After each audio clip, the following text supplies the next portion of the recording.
July August অভ্যুত্থানে হাসিনা সরকারের পতনের এক দফা সফল হলেও গণতন্ত্র পুনঃপ্রতিষ্ঠার কাজ বাকি রয়েছে। তাই জাতীয় ইস্যুতে বিএনপির সাথে ঐক্যবদ্ধ থাকতে অঙ্গীকার করেছে সাবেক জোট সঙ্গী খেলাফত মজলিস। গুলশানে বিএনপি চেয়ারপারসনের কার্যালয়ে বৈঠকের পর একথা জানায় দুই দলের শীর্ষ নেতারা। এছাড়া দেশে গণতন্ত্র প্রতিষ্ঠায় বর্তমান সরকারকে সর্বোচ্চ সহযোগিতা করা হচ্ছে উল্লেখ করে প্রয়োজনীয় ন্যূনতম সংস্কার শেষে সুষ্ঠু নির্বাচনের প্রত্যাশা করেন বিএনপি নেতারা। আরও জানাচ্ছেন আব্দুল আহাদ। 250-টিরও বেশি ডিজাইন অপশন নিয়ে ওয়ালটন স্মার্ট ফ্রিজ, বোঝে আপনার প্রয়োজন। রাজনীতির মাঠে এখন বিএনপিকে ঘিরে আবর্তিত হচ্ছে অধিকাংশ ইসলামিক দল।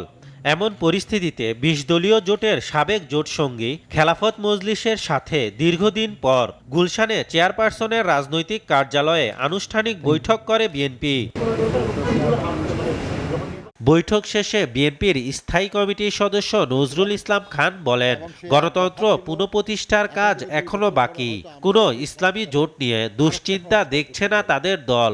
আমরা বলেছি যে একটা অবাধ, সুষ্ঠু, নিরপেক্ষ নির্বাচনের মাধ্যমে জনগণের কাছে তার ক্ষমতা ফিরিয়ে দেওয়া হলো। আমাদের এই সারা সময়টা যে 16 বছর, বিশেষ করে জুলাই আগস্টের যে ছাত্র শ্রমিক গণঅভ্যুত্থান, তার আকাঙ্ক্ষা, সেই আকাঙ্ক্ষা পূরণের জন্য একটা জাতীয় নির্বাচন এবং জনগণের হাতে ক্ষমতা ফিরিয়ে দেওয়াটা জরুরি। মজলিসের নেতৃত্বে এই সময় খেলাফত মজলিসের মহাসচিব ডক্টর আহমদ আব্দুল কাদের বলেন, জাতীয় ঐক্য সুসংহত করতে আন্তদলীয় সংলাপ অব্যাহত থাকবে। সংস্কার শেষে দ্রুত নির্বাচন অনুষ্ঠানে বিএনপির সাথে ঐক্যমত আছে তাদের। জাতীয় ঐক্য সুসংহত করার জন্য আন্তদলীয় সংলাপকে অব্যাহত রাখা।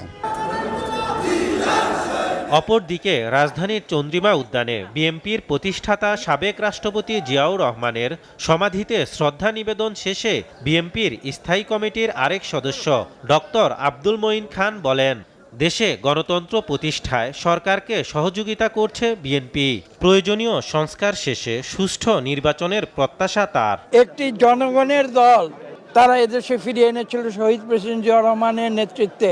সেই দল কেন একটি ফ্যাসিস্ট সরকারকে সঙ্গে নিয়ে নির্বাচন করবে? বাংলাদেশে আওয়ামী লীগ সরকার বিগত 15 বছর যাবৎ বাংলাদেশের মানুষের সঙ্গে তারা বেইমানি করেছে। তারা নিজেদের স্বাধীনতার শক্তি বলে দাবি করে, তারা কখনো স্বাধীনতার পক্ষে শক্তি ছিল না। আগে আওয়ামী লীগ সত্যিকার অর্থে তারা গণতন্ত্রে বিশ্বাস করে কিনা তার পরীক্ষা আগে আজকে বাংলাদেশে 18 কোটি মানুষ। আওয়ামী লীগের গুম খুনের বিচার, দ্রব্যমূল্য নিয়ন্ত্রণ, আইন শৃঙ্খলার উন্নয়ন সহ স্বৈরাচার যাতে পুনরায় মাথাচাড়া দিতে না পারে সেই বিষয়ে সবাইকে ঐক্যবদ্ধ থাকার কথা জানান নেতারা। বাংলাদেশে আওয়ামী লীগ সরকার। আব্দুল আহাদ, এসটিভি, ঢাকা।